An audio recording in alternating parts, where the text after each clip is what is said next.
9월 달은 가정의 달, 우리 교회는 가정과 이웃을 위하여 기도하고 또 섬기는 그런 달인데요.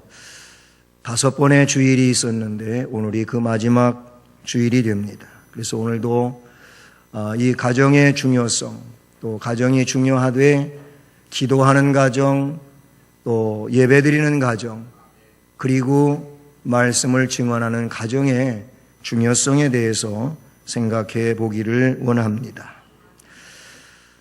바울 사도는 제1차 전도 여행을 마치고 예루살렘에 머물다가 다시 제2차 전도 여행을 하게 됩니다. 2차 전도 여행의 시작점, 그 출발은 앞에 15장 36절 이하에서 말씀하고 있는데, 그 중에서도 40절 말씀을 보면 바울은 신라를 택한 후에 형제들에게 주의 은혜의 부탁함을 받고 떠나 수리아와 길리기아로 다니며 교회들을 견고하게 하니라. 그리고 거기에서 더 진전되는 상황으로 이제 루스드라에도 이르렀다. 더베를 거쳐 루스드라에 이르렀다고 16장 1절에 기록하고 2절에서는 루스드라와 이고니온이라고 하는 이런 지명이 나오고 있는데, 이 내용은 예루살렘에서 북쪽으로 올라가면서 이제 수리아 땅을 거쳐가며, 그리고 지금으로 말하면 터키 남부 지역, 중남부 지역에서 이제는 중앙 지역으로 올라가는 그런 루트의 지명들이라고 볼 수 있는 것입니다. 예를 들어 부르기아 16장 6절에 보면 성령이 아시아에서 말씀을 전하지 못하게 하시거늘 그들이 부르기아와 갈라디아 땅으로 다녀가. 이 부르기아와 갈라디아는 터키의 중앙 지역입니다. 그리고 나서 무시아 앞에 이르러 비두니아로 가고자 애쓰되, 이 무시아와 비두니아, 무시아는 서북부 지역, 비두니아는 또 그보다 더 북쪽에 있는 중북부 지역이라고 볼 수 있습니다. 그곳으로 가기를 애쓰는데 예수의 영이 허락지 아니했다라는 것입니다. 이 말은 곧 1차 전도 여행 때에 복음을 전하여 세운 교회들을 2차 선교 여행에서 돌아보기를 원하며 그렇게 해서 성도들을 격려하고 위로를 하였습니다. 오직 부활하신 예수 그리스도, 이 주님의 몸된 교회가 믿음으로 더욱 견고해지고 성장하기를 원하였던 것입니다. 그런데 바울은 어려움을 겪습니다. 가고자 하는 전도의 행로가 막히는 겁니다. 순조롭지가 않습니다. 왠지 뭔가 잘 풀리지를 않습니다. 그래서 애를 썼다는 표현이 성경에 기록이 되고 있습니다. 바울은 그때에 하나님 앞에 기도를 드립니다. 그런데 비몽사몽간에 환상을 봅니다. 그 환상은 마게도니아 사람 한 사람이 버떡 나타나더니 막 그리로 오라는 이런 손짓을 합니다. 마게도니아로 건너오라는 그런 신호였습니다. 그때 바울은 깨달았습니다. 아하, 지금까지 이렇게 저렇게 하면서 터키 북부 지역으로, 중앙 북부 지역으로 가서 전하려고 했던 이 복음이 길이 막힌 것은 이곳에서 내가 생각했던 그 복음의 루트가 아니구나. 하나님이 유럽으로 건너가라고 하시는 거구나. 그때 깨달았습니다. 그래서 오늘 본문의 말씀으로 돌아와서 보게 되면은 우리가 드로아에서 배로 떠나 사모드라게로 직행하여 이튿날 네아폴리로 갔다. 드로아 항구에서 배를 탔습니다. 그리고 에게해를 거쳐서 중간 지점의 항구에 정박하지 아니하고 그냥 직항으로 여기 말씀에는 사모드라게로 갔다고 기록하고 있습니다. 그리고 그 이튿날 네아폴리로 갔다. 신속하게 유럽에 가서 복음 전하는 길로 그렇게 움직였습니다. 네아폴리라는 이 지역에서 언덕, 좀 높은 언덕, 고개를 넘어가게 되면은 바로 그것이 빌립보인데, 이 빌립보는 군사 지역입니다. 로마 군대가 주둔하고 있는 군사 지역이며 당시에 상업이 많이 발달되었던 상업 지역입니다. 그런데 이 빌립보에 특별한 하나님이 주목하는 여인이 있었습니다. 이 여인은 자주색 옷감을 파는 장사였습니다. 자주색 옷감은 유대인들이 사 입는 옷이 아니고 로마인들이 즐겨 찾는 옷입니다. 로마인들은 자주색 옷감으로 만든 그 망토를 걸치고는 자신의 명예와 권위와 또는 권세와 부유함을 자랑하기도 합니다. 로마에 이 원로원이라고 하는 것이 있습니다. 원로원 사람들은 높은 지위의 사람들, 부유한 사람들이고 명예가 있는 사람들인데, 이 사람들은 거의 원로원에 가기 위하여 망토를 꼭 입고 다닙니다. 그 망토가 자주 색깔이라는 것이죠. 아마 여러분 이런 고대 영화에서 보시면 그런 모습들을 아마 보셨을 겁니다. 이런 로마인들에게 옷감을 파는 루디아라고 하는 한 여인이 있었는데, 하나님은 루디아를 주시하고 계십니다. 그래서 루디아로 하여금 늘 그랬었기도 했겠지만은 강가에 나가서 기도하라고, 그리고 토라를 읽으며 하나님께 예배하라고 하는 그런 감동 속에 그날도 이 안식일이었는데 루디아는 그 강가에 나갑니다. 하나님께서 이 루디아로 하여금 그 강가에 나가서 바울을 만나라고, 그래서 복음을 들으라고, 그래서 예수 그리스도를 영접하라고. 아마 이때까지 이 루디아는 유대교도였지 크리스천이 아니었습니다. 기독교도가 아니었던 것입니다. 유대교도와 기독교는 어마어마한 차이를 가지고 있습니다. 예수를 그리스도로 믿지 않는 사람들은 유대교인, 하나님을 섬긴다 하면서도 예수를 구세주로 믿지 않는 이 사람들은 유대교도라, 그런 얘기입니다. 그런데 바울을 만나 바울로부터 복음을 들음으로 이 루디아는 기독교도가 되는 겁니다. 그리고 놀라운 역사를 이루는 한 여인이 된 겁니다. 하나님은 이 루디아의 그 강가에서 기도하고 토라를 읽는 이 여인들의 무리와 바울 일행이 서로 만날 수 있게 해 주셨습니다. 하나님은 오늘도 우리를 성령으로 이끄시고 감동을 시켜서 말씀을 만나게 하시고 성령의 역사를 느끼게 하여 주시고 하나님의 일들을 그렇게 감당할 수 있도록 해 주시는 줄로 믿습니다.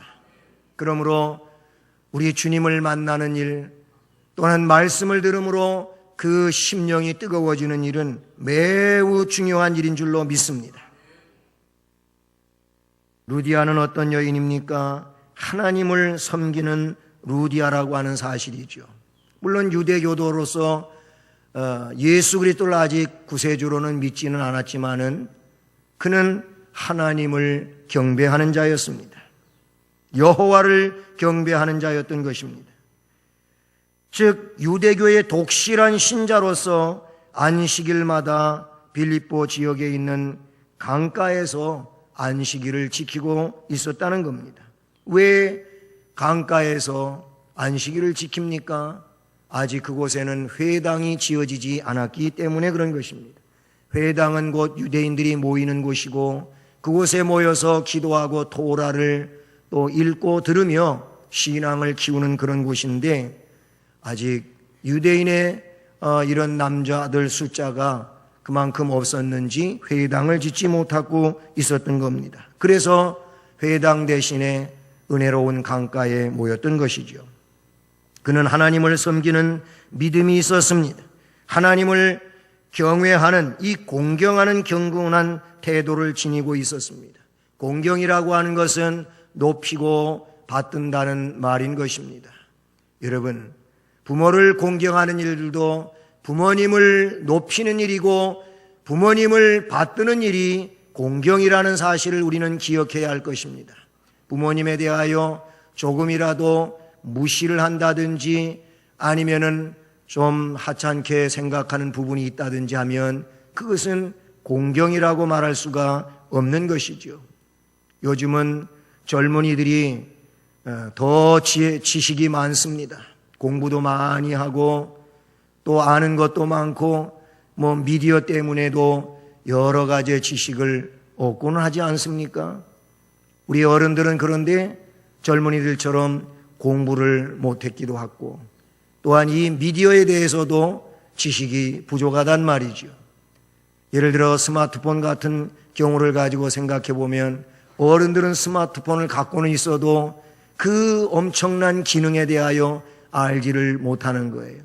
아는 젊은이들에게는 너무나도 쉬운 건데 어른들은 잘 모르잖아요.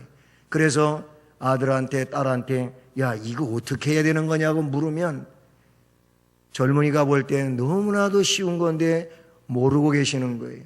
그러면은 이거는 이렇게 하는 겁니다. 요럴 땐 요것만 딱 누르시면은 되고 그 다음에는 또 어떻게 하고 좀 친절하게 가르쳐주면 어디가 덧나나. 그런데 그렇게 이것도 몰라요? 이런 식으로 얘기한다는 거예요. 이것도 모르세요? 무시하는 겁니다. 모르니까 물어봤지. 우리 아버지가 어머니가 이걸 모르시는 거구나. 친절하게 알려드리라는 말. 그게 부모님을 공경하고 존경하고 하는 일이라 그런 얘기입니다. 루디아는 하나님을 공경하는, 하나님을 높여드리고 하나님을 받드는 그런 사람이었다는 겁니다.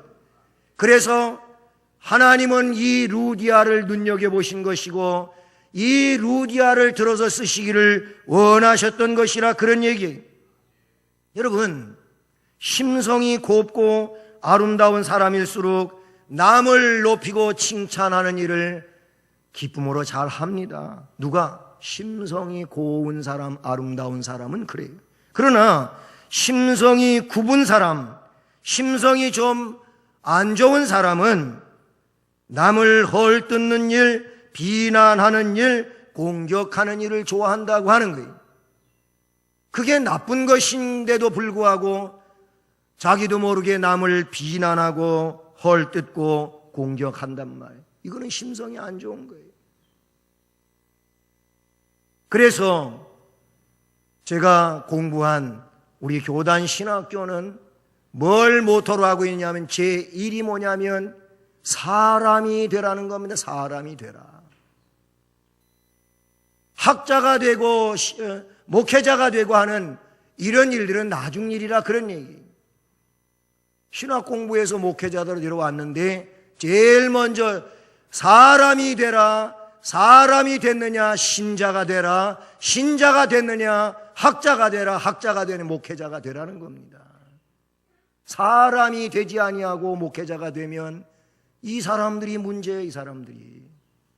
우리 신앙인들도 마찬가지입니다. 사람이 인격적으로 되지 않으면 이 사람이 하나님의 영광을 가리고 타인들을 시험 들게 하고 그런단 말이죠.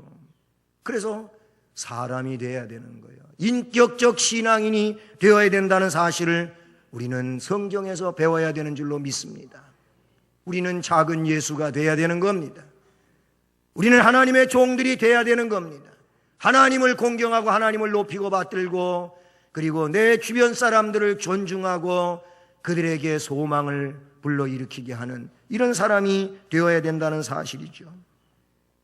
하나님을 섬기는 태도, 그 사람의 심성, 즉 그 사람의 인격과 깊은 연관성을 가지고 있습니다.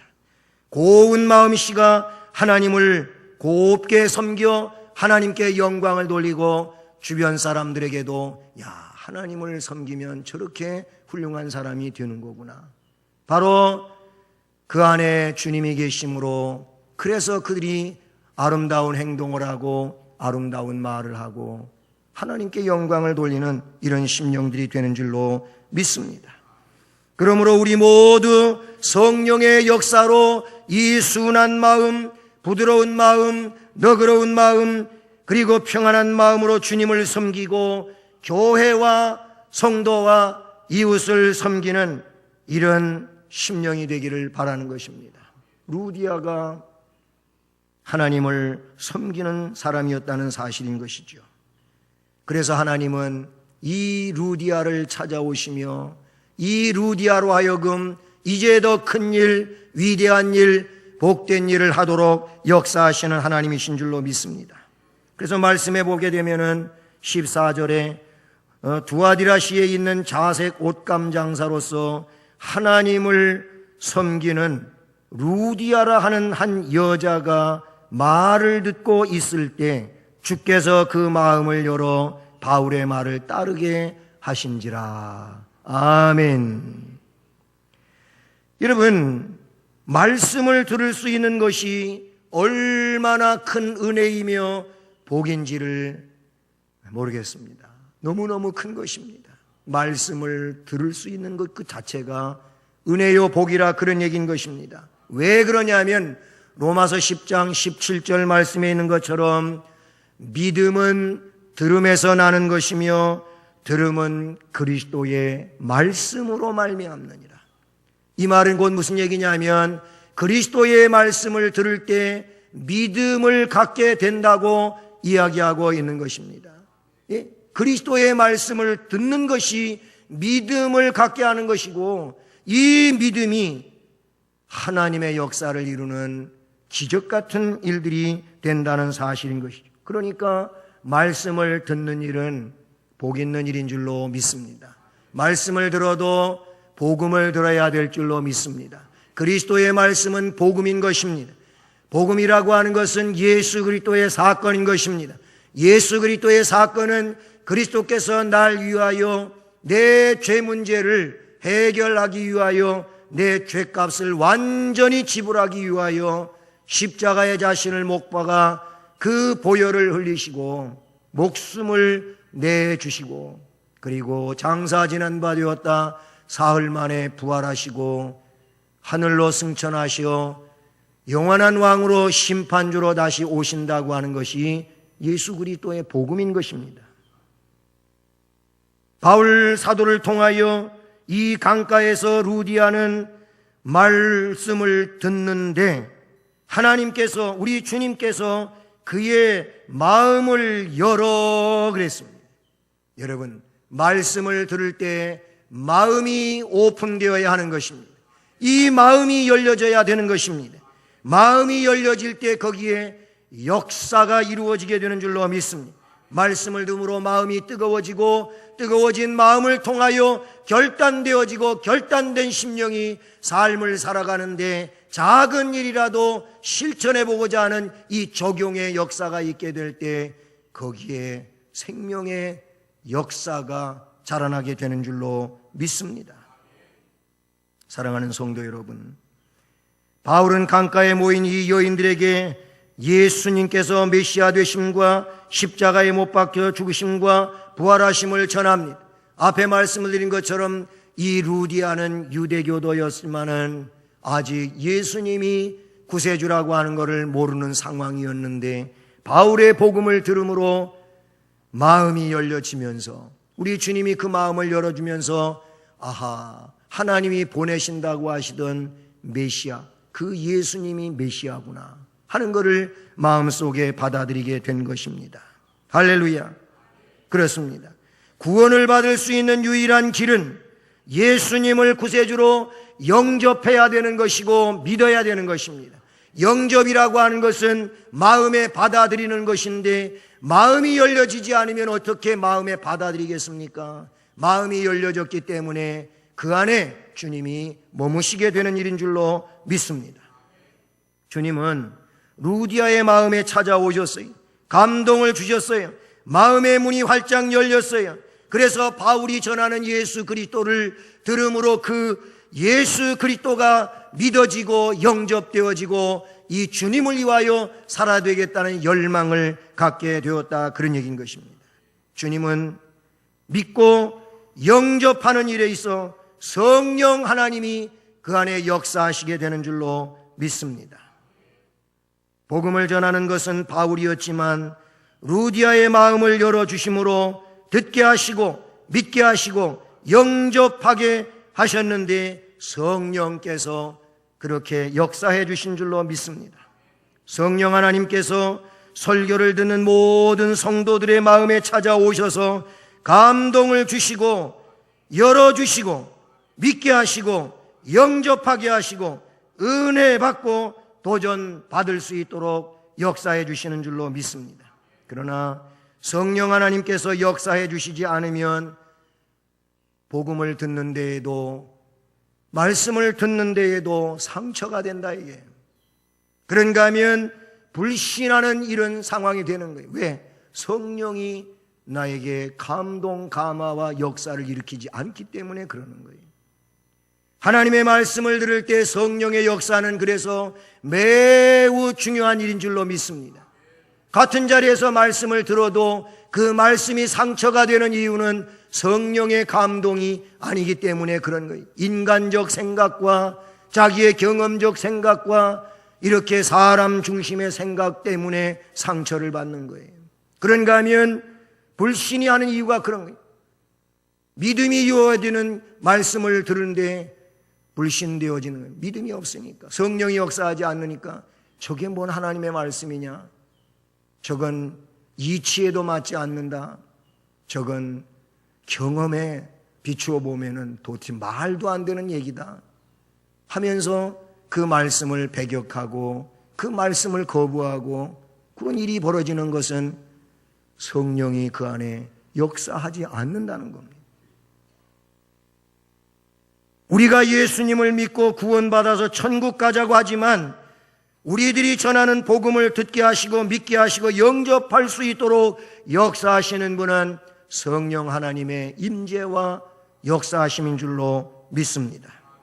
그러므로 성령 하나님께서 우리 교회에 내주하시고 감동을 주시고 성령으로 기름 부어주시는 축복으로 임재하시기를 간절히 소망합니다.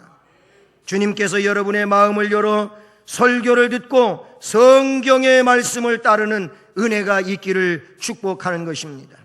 이게 중요한 거예요. 여러분, 말씀해 보게 되면은 이제 바울의 말을 듣습니다. 바울의 말을 듣는데 우리 주님이 그 마음을 열어주셨고 마음이 열려지니까 그 바울의 말, 복음을 따르게 되었다는 겁니다. 할렐루야. 따르게 하신지라 우리는 여기까지 나아가야 될 줄로 믿습니다. 오늘 현대의 많은 이들이 교회에서 설교를 들으면서 아니면 미디어를 통하여 설교를 들으면서 은혜 받았다고들 이야기합니다. 은혜 받았다고 하는 이야기를 하는 것 자체로도 어떻게 보면은 잘 하셨다 할 수 있는 일이겠지만은 저희는 안타까움을 갖게 되는 것이 은혜를 받기는 받으셨다고 하는데 그 말씀을 따르는 실제적 삶에 있어서 뭔가 드러나지 않는다고 하는 이 부분인 것입니다. 여러분, 오늘 말씀을 보십시오. 루디아는 어떻게 바울의 말을 듣고 있었습니다. 주님께서 그 마음을 열어주셨습니다. 그래서 바울의 말을 따르게 하셨다 그랬습니다.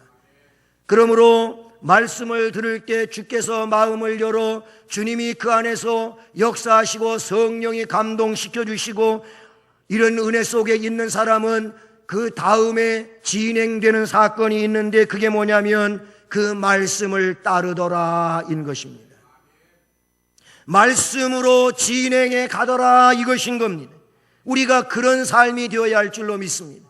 말씀을 들어도 말씀을 따르는 일이 우리에게 없다면은 아직 그는 어떤 선까지 와가지고 거기에서 더 이상 바로 그 이상을 넘어가야 되는데 그것 이상을 넘어가지 못하고 있는 순종 없는 삶을 살고 있다는 사실인 것이지요. 사랑하는 성도 여러분, 하나님을 섬기는 루디아, 그로 하여금 메시아가 영접되게 하고 그를 통하여 위대한 역사를 이루도록 하나님은 그를 눈여겨보시며 그의 마음을 열어주시고 그 말씀을 따라 살게 해주신 줄로 믿습니다. 이 자체가 그 심령과 그 가정을 복받게 하는 것인 줄로 믿습니다. 따라서 하시겠습니다. 복을 받은 루디아와 그의 가정. 아멘. 이 루디아는 복을 받았어요. 그리고 그의 가정이 다 복을 받았어요. 루디아와 그의 가정이 복을 받았다고 하는 내용을 본문에서는 어떻게 표현하고 있느냐면 15절에 이렇게 말하고 있습니다. 그와 그 집이 다 세례를 받고, 이겁니다. 할렐루야. 여러분, 자신이 세례를 받으며 그 집이 다 식구들이 세례를 받는 일은 세상에 그 어떤 일보다도 귀한 일인 줄로 믿습니다. 여러분, 루디아와 그 집이 다 세례를 받았다고 하는 것은 다른 말로 이야기하면 그와 그 가족이 다 구원받았다, 이 말인 것입니다. 세례 받는 일은 구원받는 일인 줄로 믿습니다. 왜 세례 받는 일이 구원받는 일입니까? 그냥 세례 의식이 그를 구원받게 하는 이것이 아니고, 세례를 받기 위해서는, 물 세례가 그에게 베풀어지기 위해서는 그에게 먼저 선행되는 것이 신앙 고백이라, 그런 얘기예요. 신앙 고백이 분명한 자에게 세례를 베풀지 않습니까? 신앙 고백이 뭡니까? 하나님이 천지 만물을 창조하신 창조자로, 하나님이 나의 아버지 되심을 믿는 그 믿음을 가지고 있기에, 그리고 예수님이 나의 유일한 구세주라고 믿는 이 믿음을 고백하니까, 예수님이 십자가에 못 박혀 돌아가신 것은 바로 나의 죄를 속량하기 위하여 죄값을 치르는, 그래서 내 죽음을 주님이 대신 죽어주셨다고 하는, 그래서 그 주님 안에서 내가 생명을 소유했다고 하는, 그러므로 예수님은 나의 구세주라고 고백하는 이 신앙 고백을 가지고 있는 자에게 세례를 베푼다. 그냥 세례 주지 않잖아요. 하나님이 천지 만물을 창조하셨냐고 믿냐고 물어봐요. 예, 그렇게 믿습니다. 지금도 하나님이 당신을 주장하고 계시는 그런 역사하시는 하나님으로 믿느냐고. 예, 그렇게 믿습니다. 예수님이 본인의 구세주임을 믿습니까? 예, 믿습니다. 주님이 나 때문에 십자가를 지셨습니다. 피 흘리셨습니다. 나 때문에 돌아가셨습니다. 주님은, 그 예수님은 나의 주님이시고 하나님이십니다. 이 고백하는 자에게 세례를 준다고요. 그러니까 이 루디아와 그 집이 다 세례를 받았다고 하는 것은 예수를 구세주로 믿는 심령이요 가정이었기 때문에 세례를 받은 겁니다. 그리고 나서 유럽 최초의 기도처요, 그리고 또 빌립보 교회로 발전되어 가자는 이런 역사가 있다는 것이죠. 여러분, 루디아의 집에 기도처가 생기고 교회가 세워집니다. 할렐루야. 선교학에서는 교회를 여러 가지로 표현하는데 이런 표현도 있습니다. 모이는 교회와 흩어지는 교회. 모이는 교회는 지금 우리가 모여서 예배드리는 이 상태를 모이는 교회라고 하고, 예배드리고 나서 국수 잡숫고 이제 집으로 가시고, 또는 친구 또 가서 전도하려고 만나러 가기도 하고, 또 내일 직장에 가시기도 하고, 이거잖아요. 이게 뭐냐면 흩어지는 교회. 교회가 없어진다, 그런, 흩어진다는 거 그런 의미가 아니고, 우리 교인들이 이제 예배당에서 흩어져 가지고 집으로, 학교로 또는 일터로 가신단 말. 그게 그곳에서 교회의 사명을 감당하는 교인이 되는 것을 흩어지는 교회라, 이렇게 말한다는 사실이죠.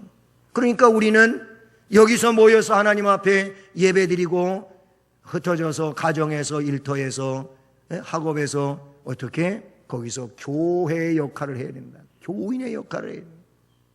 루디아는 그 일을 하고 있는 겁니다. 지금 흩어지는 교회의 역할을 하면서 비로소 그곳에 빌립보 교회가 세워졌어요. 루디아의 교회 집에 예배당이 세워졌다, 그 얘기.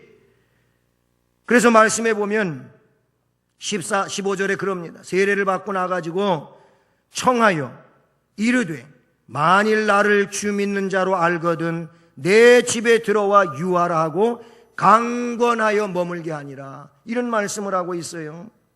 이 말은 어떤 얘기입니까? 바울과 그 일행에게 이런 말을 합니다. 이제 내가 예수를 구세주로 믿고 세례까지 받아서 하나님의 딸이 되었는데, 나 예수 믿는 사람이지 않습니까? 나 예수 믿는 사람으로 인정하지 않냐고. 만약에 인정한다면, 내 예수 믿는 사람으로 그렇게 인정해 주신다면 우리 집에 들어와서 여기 머물면서 복음을 전하십시오. 그렇게 한 거예요. 내 집을 복음의 센터로 내주었다, 그런 얘기인 겁니다. 자기 집을 기쁨으로 예배처소로 내놓은 이 한 여인의 헌신적인 봉사와 희생으로 인해서 하나님의 교회가 거기에 세워진 것입니다. 루디아라고 하는 한 여인이 자신의 집을 예배처소로 제공한 것은 교회가 설립되는 일이었는데, 오늘 우리에게 가정교회의 중요성을 말씀해 주고 있습니다. 여러분은 가정을 교회로 생각해 보고 계십니까? 여러분의 가정이 교회와 같은 기능을 가지고 있다고 여기십니까? 그래서 여러분의 가정에서 기도하고 찬송하고 예배드리고 하나님의 말씀을 선포하고 이러는 가정이, 이게 루디아가 받은 복이고 루디아를 통하여 이루었던 것처럼 오늘 하나님께서 우리를 통하여 이루고 싶어 하시는 그런 일인 줄로 믿습니다. 주님의 몸된 교회는 진정으로 예수님을 만나고 믿음으로 예수님을 영접한 사람들을 통해서 세워지는 줄로 믿습니다. 주님의 몸된 교회는 예수님을 믿는 믿음의 한 가정을 통해서 세워진다는 사실을 우리는 잊지 말아야 할 것입니다.